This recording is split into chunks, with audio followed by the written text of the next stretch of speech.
Hello students, today's class we discuss about second chapter of physics of class 11th, that is uniform motion.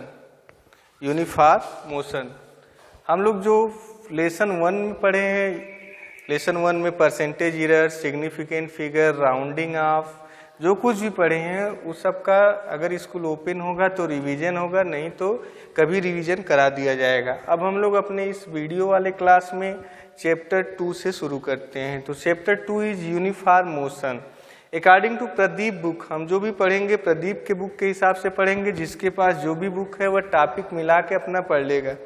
So lesson 2 is uniform motion. So here first we discuss about mechanics, MEACHANICS, mechanics. What is mechanics? So mechanics is a branch of physics which study the motion of material of object. Mechanics is a branch of physics which study the motion of a material Mechanics is the branch of physics which study the motion of an object or motion of an material. Right करना होगा तो right कर लीजिएगा। The branch of physics which deals with the study of motion of material object is called mechanics. So in mechanics we can study only the object which are under in motion condition. Second, there are different types of branch of mechanics. First is statics.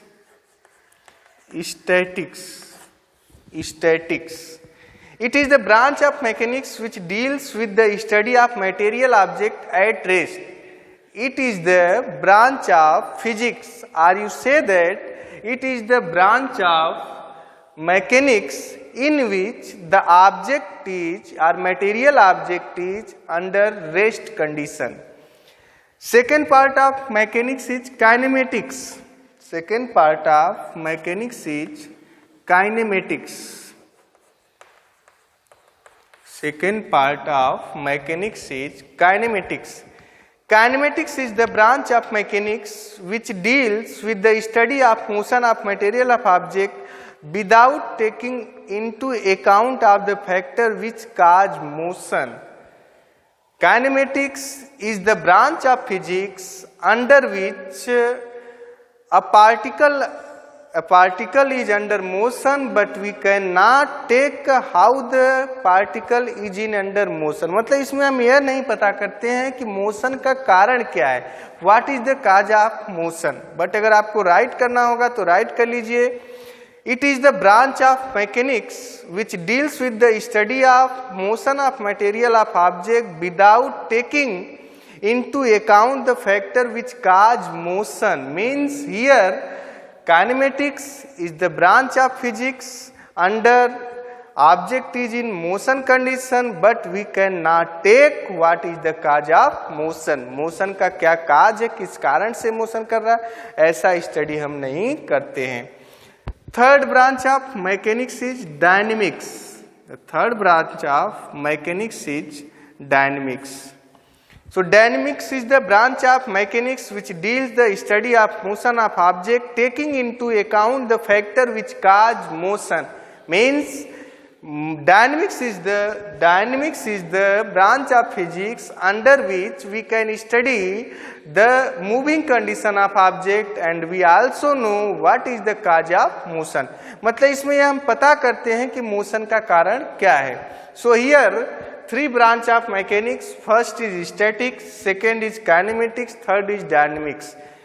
Statics is the branch of mechanics in which object is at rest condition, in which in both object is as motion condition, but in first kinematics we does not know the cause of motion, but in dynamics we know about the cause of motion. So next, types of motion of a body. Next heading is types of motion of a body. types of motion of a body. So there are different types of motion of a body in which we study first rectilinear motion. Rectilinear motion. First is rectilinear motion. So rectilinear motion is that motion in which a particle or point mass body is moving along a straight line. So rectilinear is such type of a motion under which a particle or a point mass object move in a straight line. Means किसी भी particle का या किसी भी point mass का एक straight line में move करना ही क्या कहा जाता है? रेक्टिलिनियर मोशन कहा जाता है. Second is translatory motion. Translatory motion. Translatory motion.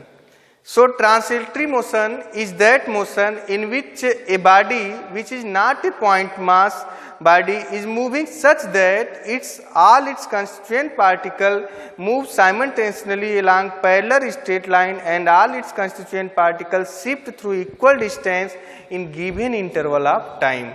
Once again we can write down, अगर write करना चाहते हैं तो write कर लीजिए. Translatory motion is that motion in which a body which is not a point mass body is moving such that all its constituent particles move simultaneously along parallel straight line and all its constituent particles shift through equal distance in equal interval of time. Such as, consider an object which is not a point mass. एक object consider किए हैं जो point mass नहीं है. This object contain different particles. This object have a mass, so it contain और it is form by some particle and this object is moves in a straight line. यह object क्या करता है? Straight line में move करता है. तो जब यह ऑब्जेक्ट स्ट्रेट लाइन में मूव करेगा तो इसके जितने भी पार्टिकल हैं हर एक कंस्टिट्यूएंट पार्टिकल भी क्या करेंगे? आगे की तरफ बढ़ेंगे. यह पार्टिकल इधर जाएगा, यह पार्टिकल इधर जाएगा, यह भी पार्टिकल इधर जाएगा. तो हम पाएंगे कि अगर कोई हैवी मास वाला कोई ऑब्जेक्ट है किसी स्ट्रेट लाइन पाथ पे जा रहा है तो इसके जितने भी कंस्टिट्यूएंट पार्टिकल हैं सब का जो पार्टिकल का मोशन होगा वो आपस में पैरेलल होंगे या वो एक स्ट्रेट लाइन की, मतलब जितने ये भी आगे की तरफ बढ़ेगा, ये भी आगे बढ़ेगा, ये भी आगे बढ़ेगा, ये भी आगे बढ़ेगा, सब एक पैरेलल पाथ को फॉर्म करेंगे. और साथ ही साथ ये मायने नहीं रखता कि एक फिक्स्ड टाइम इंटरवल में कौन सा पार्टिकल सेम, हर एक पार्टिकल सेम पॉइंट कवर किए कि नहीं किए, बट ये मायने रखता है कि हर एक पॉइंट जो है सेम टाइम इंटरवल में सेम डिस्टेंस कवर करते हैं. जैसे यह वाला 2 सेकंड में 2 मीटर गया तो यह वाला भी 2 सेकंड में 2 ही मीटर जाएगा, बट कोई जरूरी नहीं कि इसका ओरिजिन, इसका फाइनल पोजीशन और इसका फाइनल पोजीशन दोनों का क्या हो? सेम हो. So in translatory motion a heavy mass object moves in a straight line and its all constituent particle moves along a straight parallel path. So next motion is types of motion: rectilinear motion, translatory motion. Third is circular motion. Circular motion. So what is circular motion? Write down. A circular motion is that motion in which a particle or a point mass body is moving along a circle about a fixed point which is called the center of circle. It means consider a particle or point mass moves along a circular path around a fixed point. This is a particle P moves along a point, fixed point, moves along a circular path around a fixed point that are called center of circular path, center of circle O.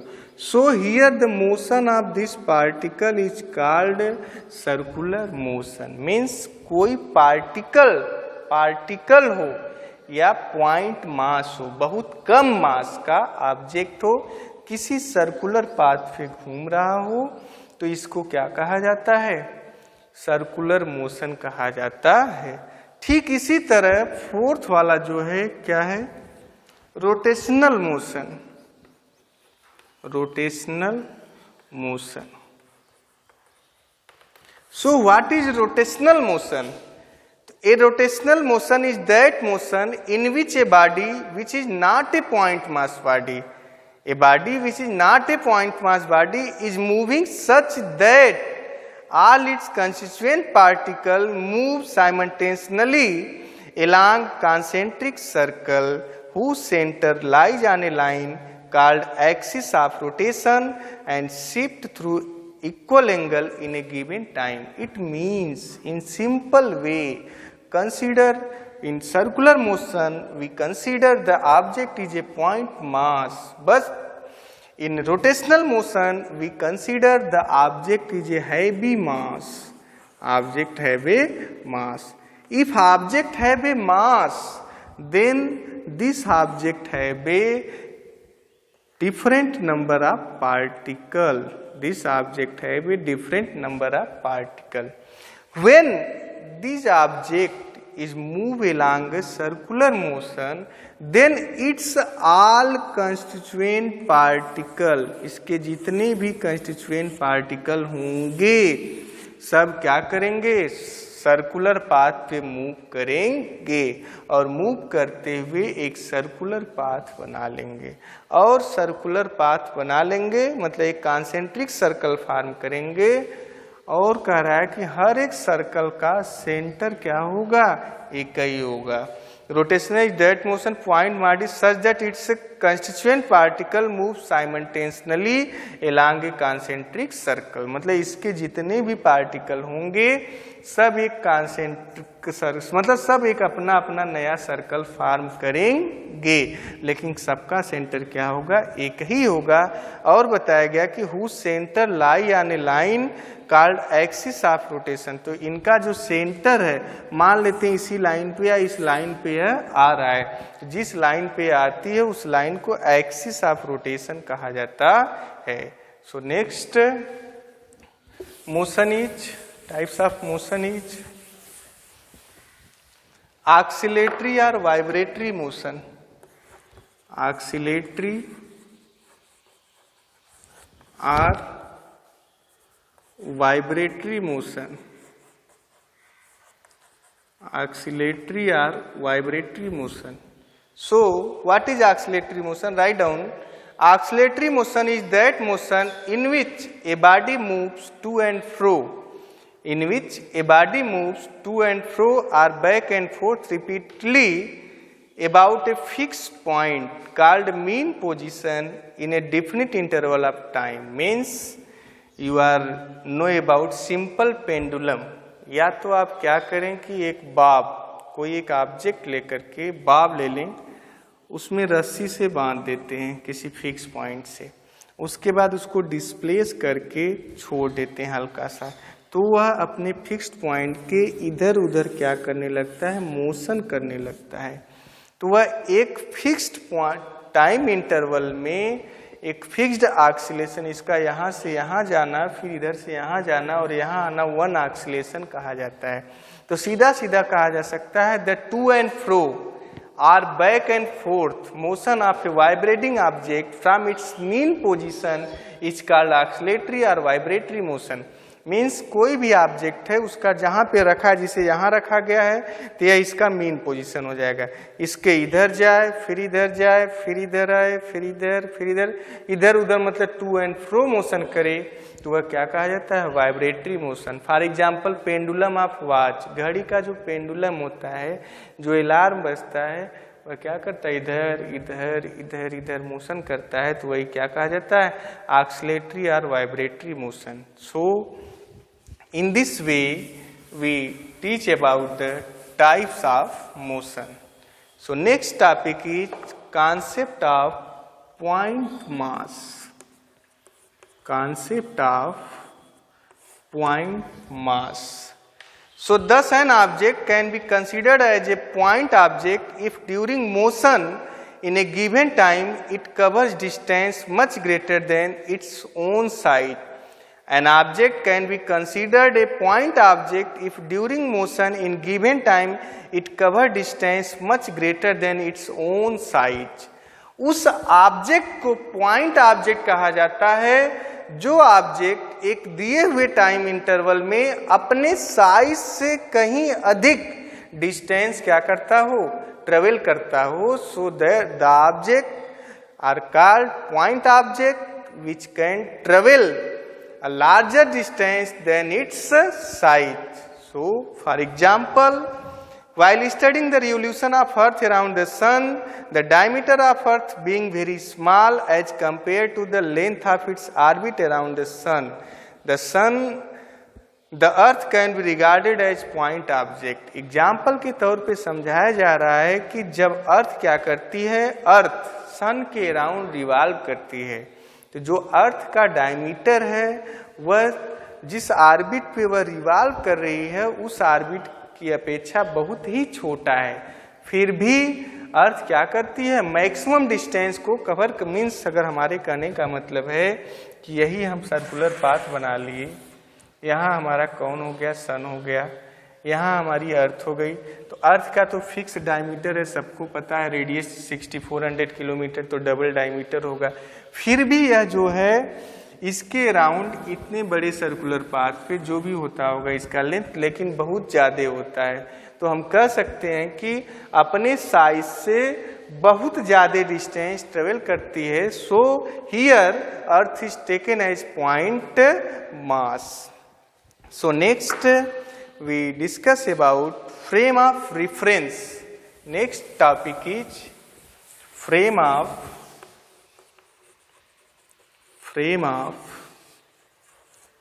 reference.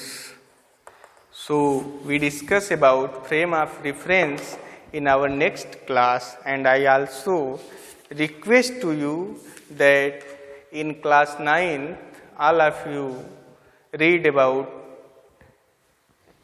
acceleration, velocity, speed, velocity, acceleration, positive acceleration, negative acceleration, derivation of equation of motion v equal to u plus at, s equal to ut plus half at square, v square equal to u square plus 2as. So all of you learn about this topic in your with the help of class 9 syllabus, and our next class we discuss about frame of reference, motion of object in 1 dimension, 2 dimension, 3 dimension, and displacement, velocity, speed, acceleration, derivation of equation of motion, etc. So तब तक के लिए धन्यवाद, और आप अब से notes clear अपने से बनाते चलिएगा और न्यूमेरिकल सॉल्व करते चलिएगा। थैंक्स।